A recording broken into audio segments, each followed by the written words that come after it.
जय जगन्नाथ। जो राजा पुरुषोत्तम देव और जगन्नाथ जी की वीडियो थी वो वीडियो 2 पार्ट्स में बनी है क्योंकि स्टोरी काफी लंबी थी। तो आइए देखते हैं। एक बार की बात है, उड़ीसा में पुरुषोत्तम नाम का एक राजा था जिसने उड़ीसा राज्य पर शासन किया था। वह भगवान के बहुत ही प्रिय भक्त थे। वह हर साल रथ यात्रा के दौरान भगवान जगन्नाथ की खुशी के लिए रथ के आगे झाड़ू लगाया करते थे। वह हर चीज के स्वामी, हर चीज के मालिक सिर्फ भगवान श्री जगन्नाथ जी को ही मानते थे और खुद को बस भगवान का एक छोटा सा दास मानते थे। एक बार राजा दक्षिण भारत की यात्रा पर कांची राज्य में पहुंचे और वहीं उन्होंने अपने रहने का इंतजाम किया। वहां राजा पुरुषोत्तम देव की मुलाकात कांची की राजकुमारी से हुई जिसका नाम पद्मावती था। दोनों एक दूसरे को मन ही मन पसंद करने लगे और पुरुषोत्तम देव को कांची के राजा ने महल में आमंत्रित किया। कांची के राजा भी राजा पुरुषोत्तम देव से बहुत ही प्रसन्न थे और राजा ने अपनी बेटी से शादी करने का प्रस्ताव रखा। राजा पुरुषोत्तम देव बहुत ही खुश हो गए और उनका प्रस्ताव स्वीकार किया और फिर वह उड़ीसा लौट आए। कुछ समय बाद कांची के राजा ने अपनी बेटी के विवाह के आधिकारिक प्रस्ताव के साथ अपने मंत्री को उड़ीसा भेज दिया।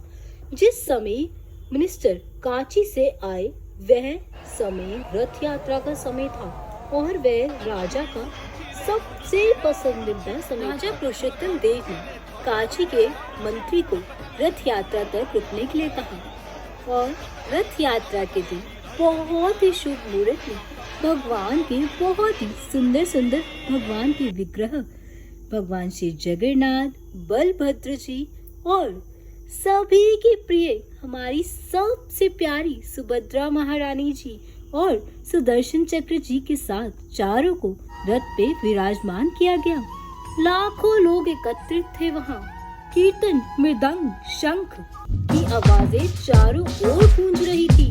कांची के मंत्री ने देखा कि पुरी का राजा हाथ में झाड़ू लिए रथ के सामने खड़ा था। जैसे ही वह सड़क पर झाड़ू लगाने लगे, मंत्री हैरानी में पड़ गया कि एक महान राजा एक आम आदमी की तरह सड़क पर सफाई कर रहा है। राजा यह सब सिर्फ और सिर्फ जगन्नाथ जी की प्रसन्नता के लिए ही कर रहे थे, पर मंत्री उनकी महानता और भगवान के प्रति उनकी सेवा को समझ ना सका। मंत्री ने राजा के व्यवहार को अपमान माना और सोचा सड़क पर झाड़ू लगाना तो शूद्र जाति के लोगों का कर्तव्य है, तो एक राजा कैसे ये कर सकता है। मंत्री तुरंत ही पुरी छोड़ कांची लौट आया और उन्होंने जो कुछ देखा था उसके बारे में कांची के राजा को सूचित किया। मंत्री ने कांची के राजा से कहा, राजकुमारी पद्मावती ऐसे आदमी से कैसे शादी कर सकती है जो शूद्रों की तरह सड़क पर झाड़ू लगाए। राजा ने पुरुषोत्तम देव के इस व्यवहार के बारे में बिना कुछ सोचे समझे मंत्री की बात पर अपना निर्णय लिया और पुरी राजा पुरुषोत्तम देव को संदेश भेजा कि वह अपनी बेटी की शादी एक ऐसे व्यक्ति से कभी नहीं करना चाहते जो सड़क पर शूद्रों की तरह झाड़ू लगाता हो।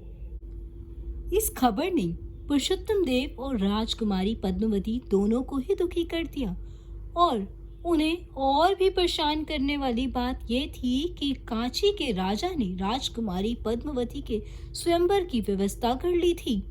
इन सब से राजा पुरुषोत्तम देव बहुत नाराज हो गए और कांची के राजा को युद्ध करने की चेतावनी दी।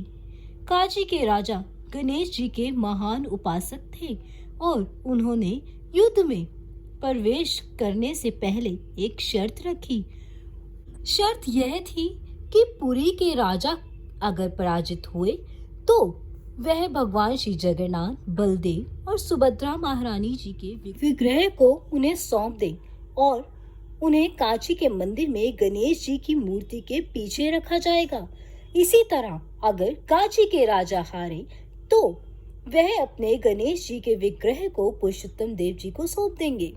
पुरुषोत्तम दास को युद्ध का मैदान मजबूरन छोड़ना पड़ा जब उनके लगाए कैंप में आग लगा दी गई। वह उनके लिए बहुत बड़ा अपमान था, पर उन्हें इस बात की चिंता थी कि वह मंदिर से भगवान जगन्नाथ जी को हार जाएंगे। राजा पुरुषोत्तम, क्या होगा उनका रानी पद्मावती से विवाह? आइए देखते हैं पार्ट 2 में। जय जगन्नाथ।